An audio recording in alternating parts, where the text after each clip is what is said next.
Bonjour, aujourd'hui on reçoit Gaétane Lessard, qui est fondatrice du mouvement Retrouvailles dans la région ici et qui a collaboré à la préparation d'un livre qui a été un rassemblement de témoignages de gens qui ont été concernés par le mouvement Retrouvailles.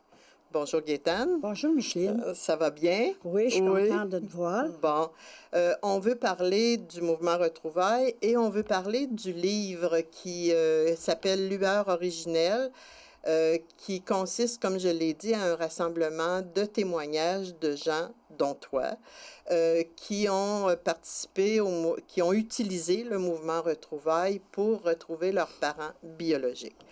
Ce que je voudrais savoir d'abord, comment c'est arrivé que tu fondes le mouvement Retrouvailles dans la région? Quels ont été les débuts?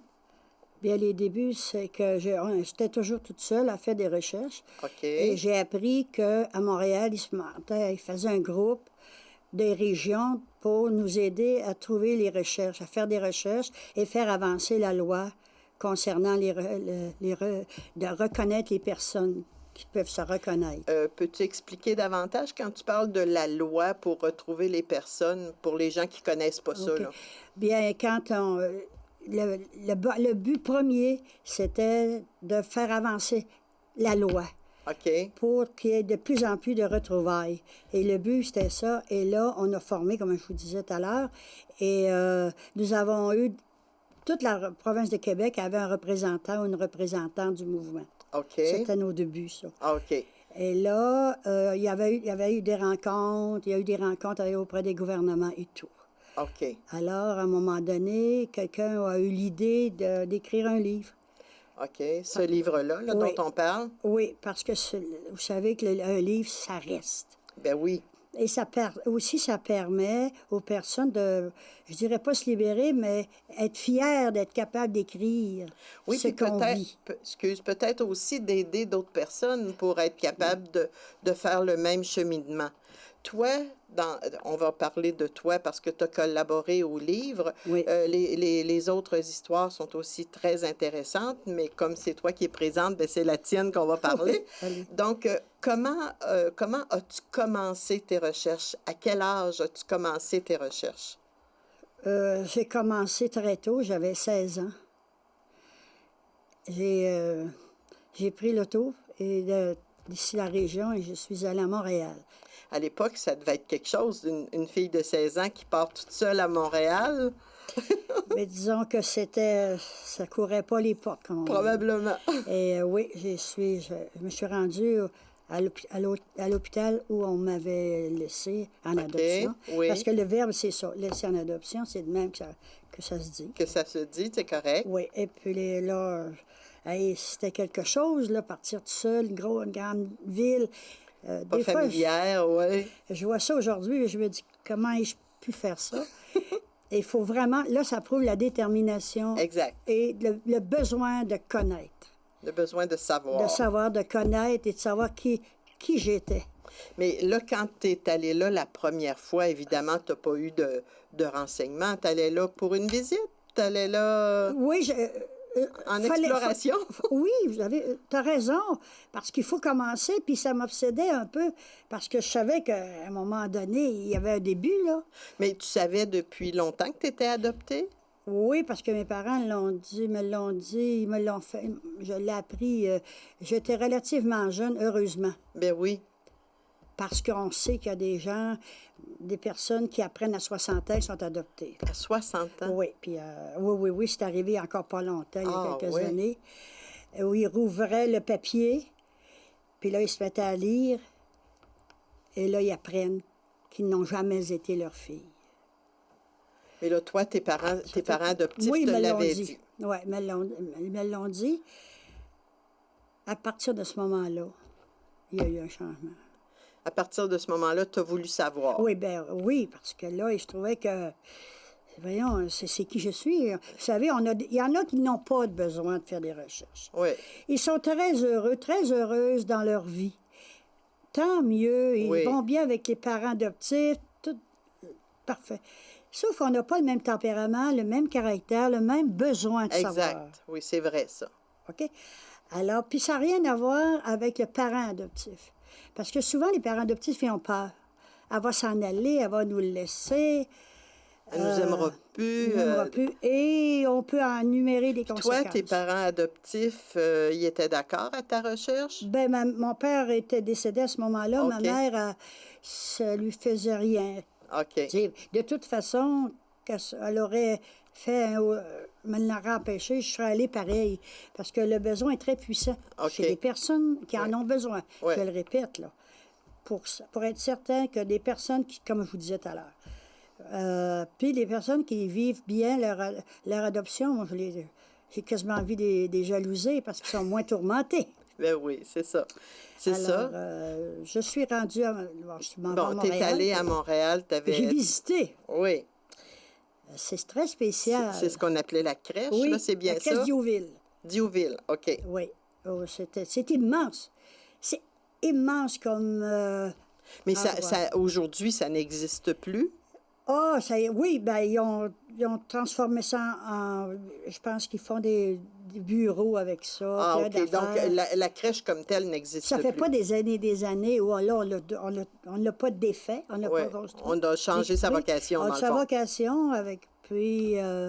mais c'est très grand comme bâtisse. Puis quand tu es allé la première fois, toi, là, comment tu t'es senti? Quelle impression que tu as eue? As-tu Ben, parlé ou si Oui, il tu y as avait une juste sœur qui m'a... visité? Non, non, j'aime ça parler. Ça m'a rendu service cette fois-ci, si je peux dire. Alors, la religieuse m'a accueillie, puis j'ai dit, vous voulez... elle me dit comme, sans doute que vous voulez visiter, certainement. Là, j'étais sérieuse. Mais là, tu n'avais pas dit rien que tu avais été adoptée. L'avais-tu dit? Oui. Oui? OK. Oui, parce que t'arrives... Dans le Ouais, fond, j'avais t'arri- pas besoin de le dire, parce que j'étais là. Oui, oui, Alors, elle me OK. roule la porte, bon, on commence à visiter, et là, je vois comment que ça fonctionne, c'est-à-dire l'intérieur. Là. Oui. Et crime, je comprends comment ça se fait qu'il y avait tant d'enfants, puis il y avait de tel âge à tel âge, de tel âge à tel âge. Il était séparé par Oui, section? ben, Oui. je peux dire section, disons par étage. Là. Oui, OK. Bon, en tout cas. Oui. Et c'est ça, fait qu'il y avait les personnes, surtout les petites filles étaient plus adoptées que les petits gars. Ah Les oui? petits garçons, pardon, oui. Ah oui. Quand un petit garçon n'était pas adopté à 5-6 ans, sa vie, Il ne pouvait plus envisager c'est l'adoption. parce que là. il y avait moins d'adoptions. Les filles étaient très populaires, si je peux m'exprimer ainsi. Oui, c'est vrai. Pourquoi? Tu sais pas? Les parents avaient, je ne sais pas si je peux dire une tendance, mais c'est ce qu'ils recherchaient en premier. Il y avait une partie que c'était des garçons. Mais on savait que la vie d'un garçon, quand il était passé, comme je vous disais tout à l'heure, comme je te disais tout à l'heure, est rendu 7-8 ans, là. Tandis que les filles, Mais il devait avoir populaire. des âges, par exemple, un enfant bébé devait être plus facilement Oui, oui, oui. adoptable qu'un enfant plus vieux, je c'est évident. présume. Oui, oui, tu as parfaitement raison, c'est sûr. Mais en général, c'était il y a des bébés, des petites filles qui étaient adoptées à 1 mois. Comme moi, c'est 6 mois, là. Ouais. Je suis quand même pas vieille. Non, non, là. c'est pas vieux, là. Je pense que je ne me rappelle pas s'il y a plus jeune que ça, mais en tout cas, 6 mois et plus. Fait que là, elle m'avait montré, elle m'avait demandé, j'ai dit oui, c'est 6 mois. Ben là, elle m'a montré l'endroit. Après ça, tu vieillis, là, bon, Ben tout oui. ça. Arrivent les parents adoptifs qui, bon, au travers d'une vitre au début, en tout cas. C'est énorme, c'était énorme comme enfant, comme le nombre d'enfants, de bébés appelés là au lait. C'est assez impressionnant. Je ne sais pas combien il y avait d'étages. Eh mon Dieu, c'était grand. Il n'y a pas de... Je ne suis pas capable de vous le dire combien. Ah non? Non, c'est... énorme. Est-ce qu'il existe au niveau du mouvement Retrouvailles des chiffres pour savoir combien il y a eu d'enfants adoptés en tout? Non, hein, ça doit pas. Ça serait une bonne question à développement. Je ne vous répondrai pas ça, je ne sais pas. Mais probablement qu'on peut les avoir eu dans les archives vers là quand même Ouais. quelques années. Là. Oui. Il y en a eu des changements, Oui. là, tout ça.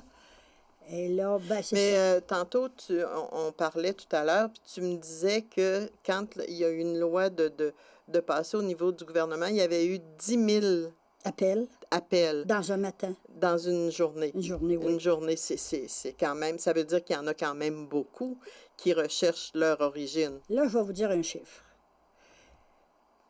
250, 300, 450 000 enfants. Ah oui? Il y en a eu que, là, on va dire les mots crus un peu, là. Il y a des enfants qui ont été vendus aux États-Unis, qui ont été vendus à des Juifs. Il y a des enfants qu'on a abandonnés. Il y avait tellement d'enfants il y avait un groupe qui, à un moment donné, n'était plus capable de les nourrir. Donc, il fallait qu'ils aillent les porter. Ils allaient dans le bas du fleuve, puis ils rencontraient des gens. Ils n'avaient tellement. Hey, c'est pas croyable. Puis Au toi, Québec. là, on revient à ton Oui. histoire. Tu es allé visiter la Oui. crèche, Et tu étais jeune. Oui. Après, tes recherches, ça a été comment? Je suis restée marquée quand même de cette visite-là. Mais je l'avais choisie, là. Oui, Et après ça, j'ai quitté mes parents très tôt. Je suis allée travailler. OK, Et je suis une femme qui aime travailler dans le public. OK. Puis faire du bénévolat, puis des choses de même. C'est là que j'ai appris qu'on formait. Ah, qu'il existait ces groupes-là? Ça commençait, là. Ça commençait Oui, ça commençait. J'ai commencé avec la Fondation. avec la Fondation Ah, ici, oui, absolument, on l'a là. dit tout à l'heure. Oui, oui. Mais est-ce que quand vous avez fondé le mouvement, le groupe ici, ben toi, là, vous avez, le mouvement a été fondé ici, il existait ailleurs? On avait, je ne sais pas combien au Québec, on avait des représentants et représentantes. OK, Disons, ça peut aller dans le bas du fleuve, ça peut aller, disons, dans Beauce, oui, la région d'ici, mais qui couvre grand quand même. là. OK. Et à ce moment-là, quand il y avait des réunions, on allait à Montréal. Puis toi, tes recherches personnelles pour trouver tes parents, quand on sait que quelqu'un cherche ses parents, on veut toujours connaître le résultat, si ça a réussi, si tu as été capable de trouver quelque chose, si c'est pas tes parents, des frères, des sœurs, des cousins, de la parenté quelconque. OK. Pour répondre à la question, c'est que j'ai énormément fait des recherches moi-même, OK. écrit des journaux. Et là, quand je suis devenue directrice du mouvement, ben ça l'a ouvert une autre porte. Ben j'imagine, oui, ça devait... Les gens en ont entendu parler Absolument. aussi. C'est Ouais. là qu'a commencé le début, d'ailleurs. J'ai fait connaître un peu. Moi, c'était une importance pour moi de me retrouver. Oui, Parce que, comme je vous disais tout à l'heure, mes parents étaient très bien, là. Mais c'était un besoin inné chez moi, comme je vous disais tout à l'heure. Alors, j'ai commencé là. Et j'en ai fait des démarches, ce serait bien trop long à dire. Et j'ai jamais arrêté. mais un exemple de démarche, tu as dit que tu avais contacté, fait des entrevues pour les journaux. À part de ça, dans les recherches, je sais pas, moi, je sais pas, dans les archives, dans les papiers, est-ce que ça existe aussi? Dans les papiers, moi, j'ai pas tellement été dans les papiers parce que du moment que là, le mouvement commençait, alors, tu sais, ça m'aidait, là. Oui, ça doit. Oui, oui, ça m'aidait. J'étais moi tout seul aussi, là. Ben oui. Puis ça l'appuie. Parce que j'ai fait des rencontres. Je pense que j'en ai tellement fait là, que je ne suis pas capable de les énumérer, mais je me rappelle d'avoir écrit à Sherbrooke. Je me rappelle, il y a une madame qui m'avait Parce répondu. que toi, il faut dire, tu as été adoptée à Sherbrooke, Oui. c'est ça. Oui. OK. Alors, puis j'avais des fois, quand j'avais des fois des phrases ou des gens qui pouvaient m'aider, j'écrivais aux personnes, j'avais couvert à peu près, là. Ben oui. Tout à coup que. Tout à coup que. Le mot à tout cas, ça fait partie dans la vie des personnes qui font des recherches. Et puis là, ben, ça a continué les recherches et dans ma tête, j'ai toujours voulu. Après le mouvement, c'est là que quelqu'un m'a aidé. Il faut dire aussi que j'ai été aidée pour trouver, pour écrire au gouvernement quand la loi a sorti. Et puis, il faut dire avant tout, j'oublie, j'avais fait des démarches à Sherbrooke parce que tous les papiers sont là. OK. Quand quelqu'un recherche, il doit aller là où il a été adopté. OK. Je le souligne parce que si vous décidez de faire une recherche, ben faut que tu ailles là où tu as été adopté. C'est là que les papiers, s'il y en a, Exactement. sont là. C'est important, pour moi, c'était important. Commencer par là. Absolument. Alors là, ben, j'ai fait venir, j'ai oublié de faire, j'ai fait venir à Sherbrooke. Hein? Oui. J'ai eu la lettre et là, on m'a dit que ma mère, Est-ce qu'on savait des détails sur ta oui, mère? Quel âge elle avait était quand elle... vieille. Ah, oui, c'était un couple qui se sont mariés. Ils se sont mariés. Ils sont allés à Elle, là, ma mère est devenue enceinte et elle s'est en allée à Montréal. OK. Parce que, vous savez, le petit village. Pour pas que ça se sache, là, Absolument, probablement. C'est mais ça, là, hein? bon, oui, oui, oui. Parce qu'on lit dans le livre, il y a plusieurs histoires que c'est à ça que ça ressemble, là. Oui. La personne, surtout quand ça remonte à plus loin, la personne, les parents voulaient pas que dans le village, Ah, ça se c'était une honte. sache. Ayons Ah pas peur oui, des oui. mots, là. Oh oui. C'était une honte. Et, Donc, il l'expédiait le temps de sa grossesse à l'extérieur. Puis elle quand... allait se promener chez ma tante. Oui. Alors, ma tante, à un moment donné, voyons, Pauline n'est pas là, comment ça se fait? Je donne un exemple. Oui, oui, oui. Vous comprenez? Alors, ça, c'était quand même c'était un drame, ça, que quand les mères étaient mis à porte. Donc, Oui. elle, c'est un couple qui était, on a étudié qu'il n'était pas tellement loin dans le village, la Beauce, dans ce temps-là. Où tu demeurais après ton adoption, là. C'est bien ça, Là, hein? non, là, je parle de la mère, là, OK. biologique, là, vous m'aviez demandé ça. Là, j'ai découvert que c'est là, la Beauce, Oui. et que j'ai des mononcles, j'ai tout vu ça. J'ai vu les mononcles, les photos des mononcles. Ah oui. Oui. Ah oui. Puis la grand-mère, je devrais avoir la photo. Super, je l'ai vue, puis elle a la même grandeur que moi. Fait que vous pouvez voir qu'elle n'est pas grande. Beauceville. Ah bon? Et comme par hasard, je suis allée faire des études à Beauceville. Ah oui. Oui, je suis retournée à l'école, moi.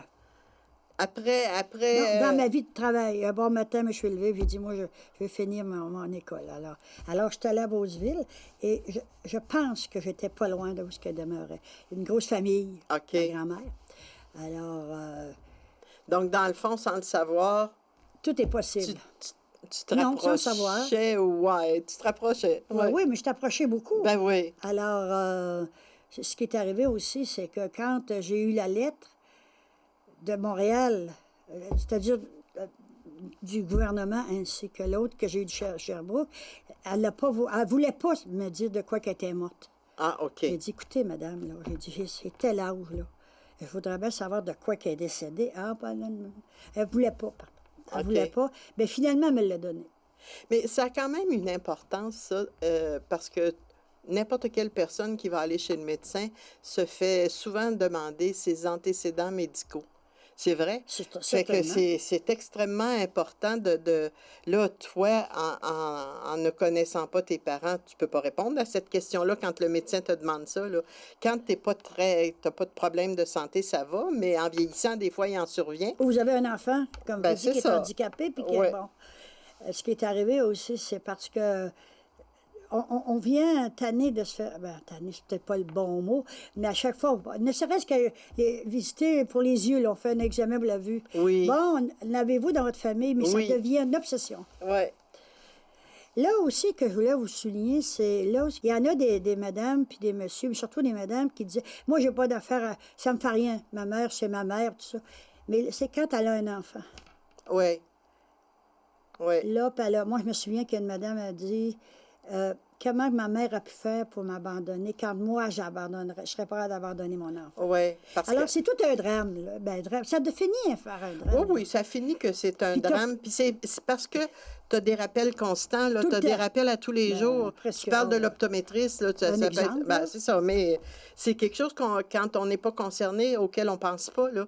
Tu sais, que ça peut être aussi fréquent que ça. C'est incroyable. Oui, Et pour revenir, on est 400. On ne sera pas capable jamais de savoir le nombre. non, probablement pas. Non, non, on n'est pas capable. Puis c'est parce qu'il y a des enfants qui ont été vendus, là, Oui, à ben des c'est Juifs, ça, là, ouais, puis tu le partout, là, disais, comme je ouais. disais tout à l'heure. Alors, c'est que c'est pas connu au Québec, le drame. C'est un drame, là. Puis on vieillit aussi. Oui, oui. Mais avec le mouvement Retrouvailles, moi, je trouve que ça a beaucoup ouvert... Oui, absolument. Ben Ça a oui. beaucoup ouvert les gens à ça, le Absolument. connaître. Puis quand on lit le livre ben, je dis de Madame Fortin, mais c'est une collaboration, là, Oui, on s'aperçoit, tantôt tu disais qu'il n'y avait pas beaucoup de garçons, on s'aperçoit aussi qu'il n'y a pas beaucoup de témoignages d'hommes dans ça.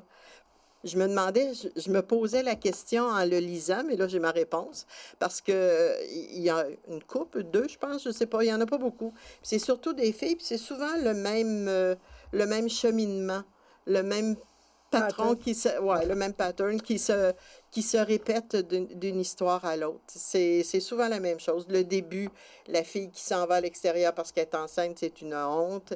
Après ça, on l'oblige quasiment à signer des On papiers. l'oublie pas quasiment. Ben, en tout cas, je dis quasiment Non, pour être non. poli, là. Non, on n'a pas à être poli. La réalité, c'est qu'on les obligeait. Moi, j'ai Et connu... puis, des fois, il y en avait, tu sais, tout de suite après l'accouchement, quand c'était pas avant, là. Donc, il n'y avait pas le temps de voir le bébé. Non, non, non, non, non, non. On lui enlevait, puis c'était fini, là. Oui, c'était fini. Et Puis, puis, des fois, c'est les parents les oui, parents de la fille qui insistaient pour qu'elle signe les papiers.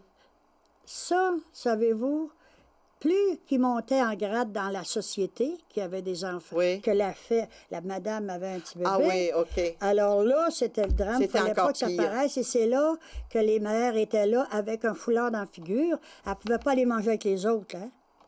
Ah non. Parce que là aussi, il y avait la discrimination. Maintenant, le mot est à la mode. Ah oui. Imaginez-vous, vous avez 9 mois, vous ne pouvez pas aller vous mêler aux autres parce que toi, tu es, riche, puis il ne faut pas que ça se Faut pas que sache. ça Ouais. te fasse reconnaître. Exactement ça. Fait que ça veut dire que dans ce livre-là, en tout cas, les gens, s'ils sont intéressés, il y a des témoignages extrêmement intéressants à aller lire. Je te remercie, Gaétane, d'être venu nous présenter ce livre et nous conter une partie de ton histoire. Je te félicite pour toutes les démarches que tu as faites. À la prochaine. Merci, Micheline.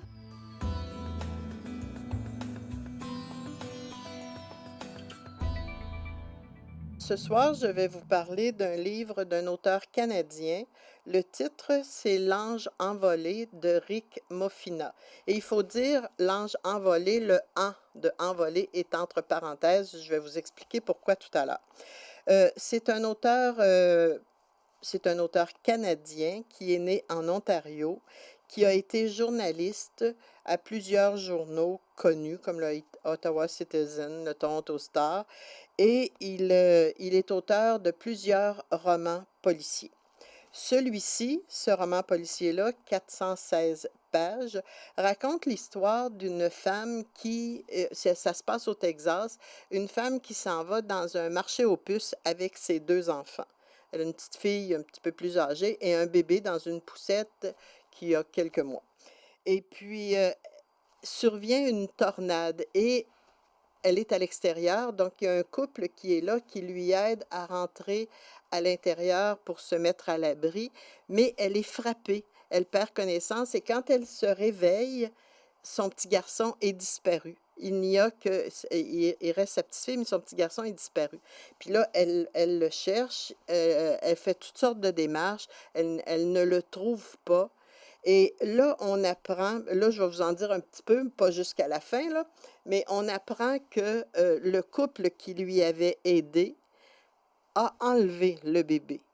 Et c'est une journaliste qui travaille au journal local, qui a rencontré la dame et qui décide de lui aider. Et son enquête, c'est l'enquête de la journaliste qu'on suit, et on apprend que le couple qui a enlevé l'enfant, c'est la femme avait signé une entente pour être mère porteuse et elle attendait un montant de 60 000 pour le fait d'avoir porté un bébé pour un autre et elle a perdu le bébé. Et on lui avait donné un acompte de 15 000 et ils veulent avoir leur argent.